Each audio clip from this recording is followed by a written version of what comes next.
You know that feeling when you sit down after lunch and by 3 o'clock your ankles look like they belong to someone else. Puffy, tight, almost like your shoes shrunk 2 sizes while you were watching the news. I used to think that was just part of getting older, something you grin and bear.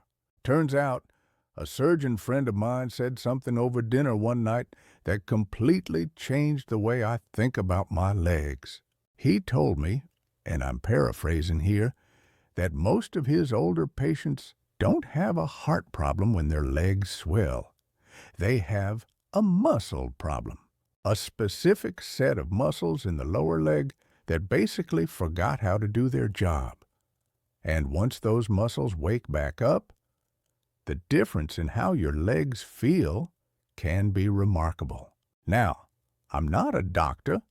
I'm just someone who spent years listening to folks our age talk about heavy legs, cold feet, and that dull ache that shows up right around evening.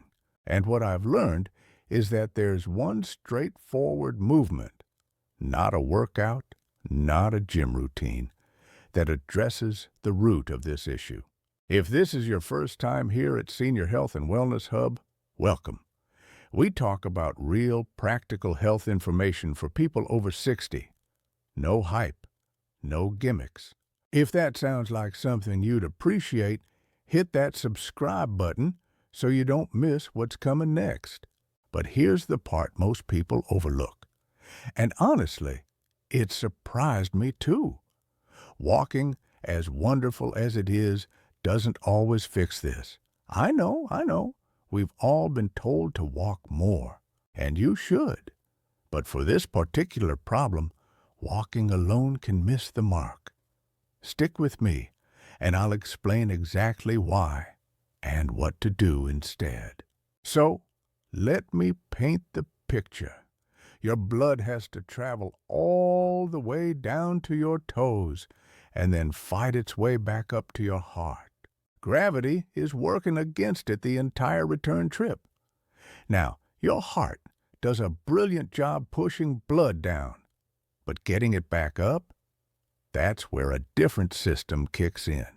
There's a group of muscles in your lower leg, your calves mainly, that act almost like a pump. Every time they squeeze, they push blood upward through your veins. Doctors sometimes call this the venous pump, or even the second heart. And when those muscles get weak or stop contracting regularly, blood starts to linger down in your lower legs. A neighbor of mine, Gerald, 74, retired postal worker, told me his legs felt like sandbags by dinner time. His doctor ran every cardiac test in the book. Heart was fine. It was his calves. Research published in the Journal of Vascular Surgery back in 2019 confirmed what Gerald's doctor told him. Reduced calf muscle function is a leading contributor to chronic venous insufficiency. It's not exotic. It's not rare. It's incredibly common. And it's fixable. Of course, if you're dealing with significant swelling or pain, talk to your own doctor first. Have you ever noticed your legs feel worse on days you sit more? I'd bet most of you have. Drop a comment. I'm curious. Now here's where it gets interesting. We've all heard the advice, just walk more. And look, walking is genuinely good for you. I walk almost every morning myself, around the block. But walking uses your calf muscles in a very specific, repetitive way that doesn't always produce a strong enough contraction, especially if you're walking slowly on flat ground. A 2021 paper in the Journal of Applied Physiology found that deliberate, targeted calf activation produced significantly better venous return than casual walking. All right, here's the exercise itself.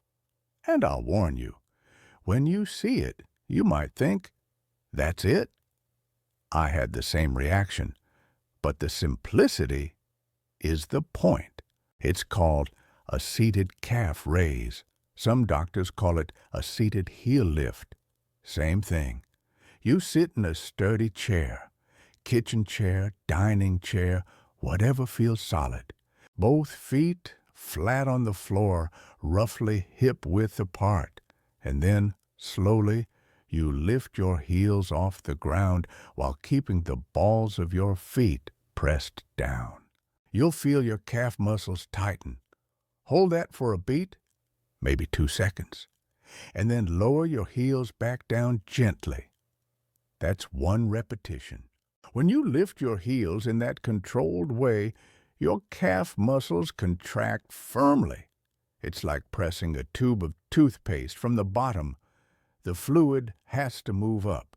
A friend of mine, Barbara, she's 69, lives alone, spends a lot of her day reading. Started doing these 3 times a day, morning, after lunch, and before her evening shows. She told me after about 2 weeks, the puffiness was noticeably less. She said her legs felt awake again, which I thought was a perfect way to describe it.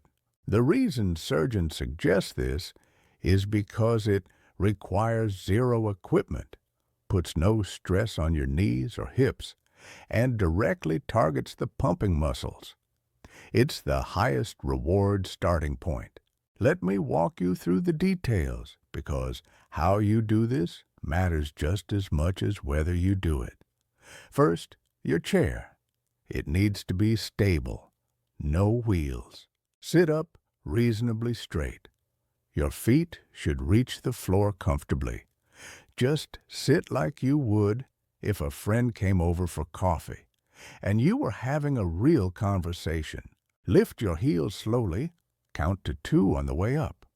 Pause, then lower for another 2 count. Breathe normally throughout. Just don't hold your breath. Going too fast is a mistake. The slow, controlled squeeze is what creates that pumping action. Think of wringing out a washcloth. You don't flick it. You twist it slowly and firmly.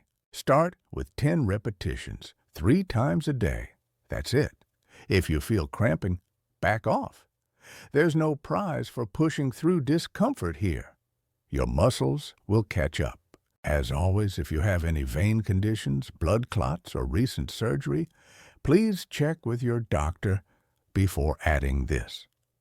For most people, it's perfectly safe, but your doctor knows best. Once your calves start responding, usually within 2 to 3 weeks, you might want to progress. The next step is doing the same heel raise while standing. You hold onto a counter for balance and perform the exact same movement.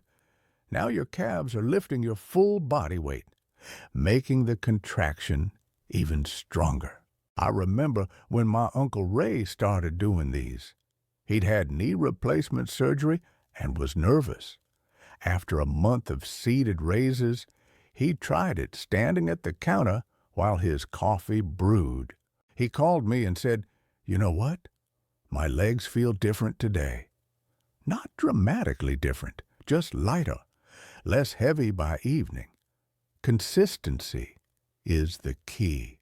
When your calf muscles work properly, your veins don't have to work as hard. The little valves inside your veins get support.